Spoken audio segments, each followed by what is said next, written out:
Hello dear student, कैसे हो आप सभी लोग। मैं हूं डीआरएक्स देवेशपाल और आज की क्लास में आपका बहुत बहुत स्वागत है। आज की क्लास का जो हमारा टॉपिक है वो है राइबोसोम और अंतर्विष्ट पिंड। तो ये दो टॉपिक हैं जिसे हमें कवर करने हैं, छोटे छोटे से टॉपिक हैं। चलिए तो देखते हैं। प्रोकैरियोटिक में राइबोसोम कोशिका की जीवद्रव्य झिल्ली से जुड़े होते हैं। प्रोकैरियोटिक कोशिका में राइबोसोम कोशिका की जीवद्रव्य झिल्ली यानी वो जो प्लाज्मा झिल्ली होती है उससे जुड़े होते हैं और ये 15 से 20 नैनोमीटर आकार की होती है और दो उप इकाइयों में 50s और 30s की ये बनी होती है। ये आपको याद रखना है। जो आपस में मिलकर 70s प्रोकैरियोटिक राइबोसोम बनाते हैं और राइबोसोम के ऊपर प्रोटीन संश्लेषण होता है। ये आपको पता ही होगा कि जो राइबोसोम है वो प्रोटीन बनाने का काम करता है, इसलिए इसको प्रोटीन फैक्ट्री भी कहते हैं। बहुत से राइबोसोम एक संदेशवाहक यानी कि मैसेंजर एमआरएनए, ठीक है, तो एमआरएनए से संबद्ध होकर एक श्रृंखला बनाते हैं जिसे बहु राइबोसोम या बहुसूत्र कहते हैं। कई बार क्वेश्चन आए यहां से। बहुसूत्र का राइबोसोम संदेशवाहक आरएनए से संबद्ध होकर प्रोटीन निर्माण में भाग लेता है। तो इतनी कहानी है, समझ में नहीं आया होगा। चलिए देखते हैं। तो अब पहली बात तो ये कि मैं गाना नहीं गा रहा हूं। तो पहली बात तो ये कि यहां पे राइबोसोम की बात कर रहे हैं, तो प्रोकैरियोटिक राइबोसोम की बात करें हम लोग, ठीक है। प्रोकैरियोटिक में जो राइबोसोम होता है, प्रोकैरियोटिक राइबोसोम की हम लोग बात करें तो क्या बोला है कि ये जीवद्रव्य झिल्ली से जुड़े होते हैं यानी प्लाज्मा झिल्ली से जुड़े होते हैं। इनके साइज की बात करें तो ये हो जाएंगे 15 से लेके 20 नैनोमीटर। क्लियर है? तो ये बात याद रखनी है। इसके बाद इसकी दो उप इकाई होती है। अच्छा, पहली बात तो प्रोकैरियोटिक में याद रखना है कि 70s प्रकार का राइबोसोम आपको देखने को मिलेगा। 70s होता है और एक 80s होता है, ठीक है। ये S का मतलब भी क्या होता है ये हम लोग पढ़ेंगे। इसको श्वेतबर्ग इकाई कहते हैं यानी यूनिट कहते हैं। अब क्या होती है कैसे होती है बाद में बात करेंगे। तो 70s राइबोसोम किस में देखने को मिलेगा? प्रोकैरियोटिक में। इसकी दो यूनिट होंगी, ठीक है, सब यूनिट होंगी इसकी। कौन कौन सी होंगी? तो एक होंगी 50s और एक होंगी कौन सी? 30s। क्लियर है यहाँ पे? अब आप बोलोगे सर 50 और 30 तो 80 हो गया, तो फिर 70 कैसे? तो याद रखना, जब भी आप चाहे वो 80s हो या 70s हो, इसकी यूनिटों को जोड़ेंगे तो कभी भी जो है वो समान नहीं आएगा। यानी कि 70s का 70s नहीं आएगा, मतलब 50 और 30 70 नहीं आएगा, और 80s को भी जोड़ेंगे दो यूनिटों को तो कभी भी 80 नहीं आएगा। क्लियर है? तो ये दो यूनिट आपको समझ में आ गई। इसके बाद राइबोसोम 70s प्रोकैरियोटिक में देखने को मिलेगा। राइबोसोम के ऊपर प्रोटीन संश्लेषण होता है। क्लियर है? तो ये तो आपको क्लियर है कि ये जो राइबोसोम है ये क्या करता है? प्रोटीन बनाने का काम करता है। संश्लेषण का मतलब होता है निर्माण करना। तो प्रोटीन संश्लेषण का ये काम होता है किसका? राइबोसोम का। कैसे होता है वो इंपॉर्टेंट, ठीक है। तो बहुत से राइबोसोम, ठीक है, तो राइबोसोम क्या कैसे होते हैं? तो कुछ इस टाइप के होते हैं, ठीक है। ये दो यूनिट है इसकी,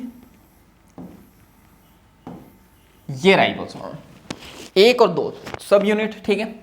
तो यहां पे बहुत से राइबोसोम, एक संदेशवाहक एमआरएनए। क्लियर है?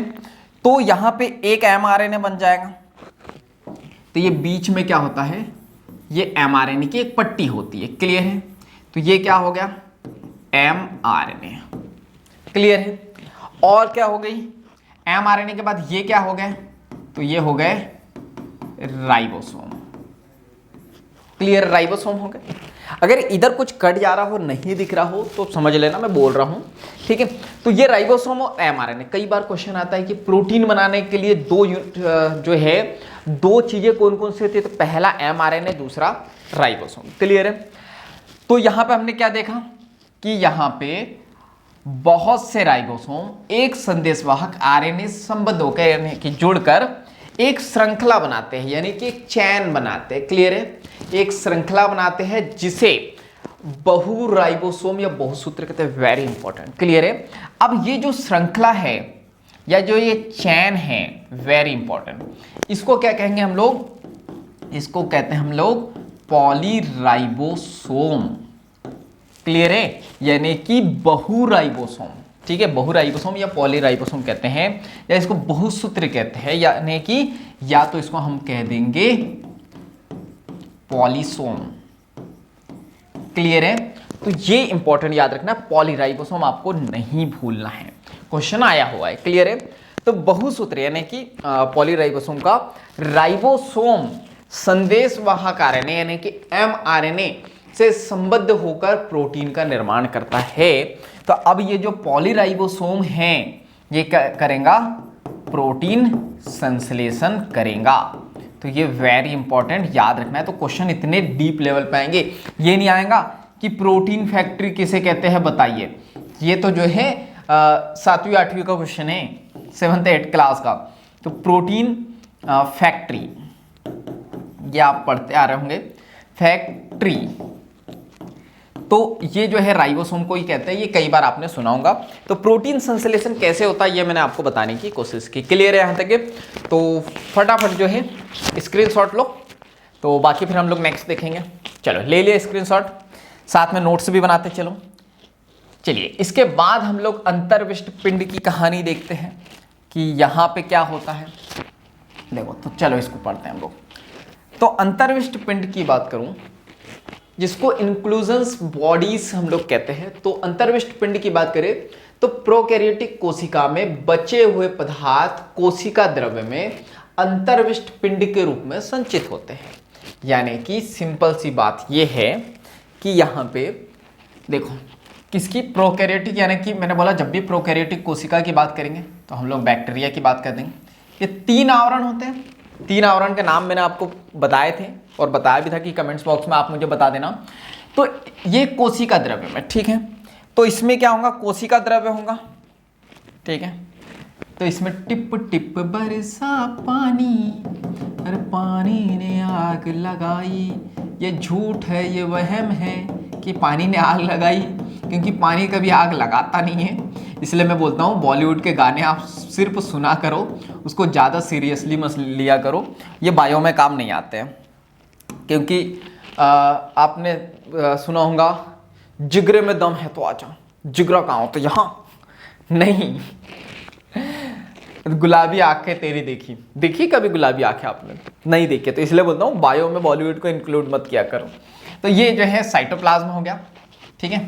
यहाँ पे भी साइटोप्लाज्म, ये केंद्रक द्रव्य हो गया, ये साइटोप्लाज्म हो गया। तो ये बचे हुए पदार्थ में जो है ना इंक्लूजन्स बॉडीज होंगी, यानी कि अंतर्विष्ट पिंड होंगे, ये संचित रहते हैं। तो ये झिल्ली द्वारा घिरे नहीं होते हैं, ठीक है। तो आप पहले तो मैं ये बॉडीज बना देता हूँ। तो यहाँ पे ये बॉडीज रहेंगी, ठीक है। इसी को अंतर्विष्ट पिंड कह रहे हैं। तो इसी को हम लोग क्या कह रहे हैं? अंतर्विष्ट पिंड, क्लियर है। अब इस अंतर्विष्ट पिंड की कहानी क्या है? इसकी कहानी ये है कि इसमें जो है झिल्ली नहीं है, ये आपको याद रखना है। इसमें झिल्ली नहीं होती, क्वेश्चन आता है, ठीक है। तो ये झिल्ली द्वारा घिरे नहीं होंगे एवं कोशिका द्रव्य में स्वतंत्र रूप से पड़े रहते हैं, यानी खुले पड़े रहते हैं, क्योंकि झिल्ली है नहीं तो कहीं पे भी बहते रहते हैं। अब मोस्ट इंपॉर्टेंट ये है कि ये अंतर्विष्ट पिंड है कौन कौन से, क्लियर है। तो ये याद रखना है, 4 होते हैं। तो एक होता है फॉस्फेट कणिकाएं, साइनोफाइसिन कणिकाएं, ग्लाइकोजन कणिकाएं और गैस राजधानी नील हरित, बैगनी और हरी प्रकाश संश्लेषी जीवाणु में मिलते हैं। 1 2 3, क्लियर है। चलो यहाँ पे 3 होते हैं, 4 नहीं होते हैं। तो 3 कौन कौन से होते हैं? एक तो फॉस्फेट, दूसरा आपको देखने को मिल जाएगा साइनोफाइसिन, और तीसरा जो देखने को मिलेगा कौन सी है? तो ग्लाइकोजन, ठीक है। ग्लाइकोजन, ये 3 कणिकाएं आपको यहां पे देखने को मिलेंगी। वेरी इंपॉर्टेंट, भूलना नहीं है, क्लियर है। क्या याद रखोगे? अंतर्विष्ट पिंड, पहली बात झिल्ली से घिरे नहीं होते और 3 होते, फॉस्फेट, साइनोफाइसिन और ग्लाइकोजन, 3 कणिकाएं, भूलना नहीं है। इसके बाद यहाँ पे क्या होता है ना, ये बैक्टीरिया में क्या होता है, कुछ गैस राजधानी भी आपको देखने को मिलेंगी इस टाइप से। तो ये क्या हो जाती है, गैस राजधानी, ठीक है, या वैक्यूल्स। तो अब इस गैस राजधानी की बात करते हैं, तो इसमें नील हरित, बैगनी और हरी प्रकाश संश्लेषी जीवाणु में ये देखने को मिलेंगे। जैसे मैंने बताया ना कि यहाँ पे ये जो गैस राजधानी कहाँ देखने को मिलेंगी, ये देखने को मिलेंगी जीवाणु में। तो ये जीवाणु कौन कौन से हो सकते हैं, तो नील हरित जीवाणु हो सकता है, बैगनी जीवाणु हो सकता है और हरी प्रकाश संश्लेषी जीवाणु हो सकता है। तो 3 जीवाणु हो सकते हैं। क्लियर है यहाँ तक के? तो यहाँ पे प्रोकैरियोटिक के बारे में चीजें खत्म हो गई है। इसके बाद में ये है प्लांट सेल, एनिमल सेल, और यहाँ से फिर हम लोग देखने लग जाएंगे यूकैरियोटिक के बारे में, जिसको ससून केंद्रीय इससे पहले भी मैंने आपको बताया था। क्लियर है?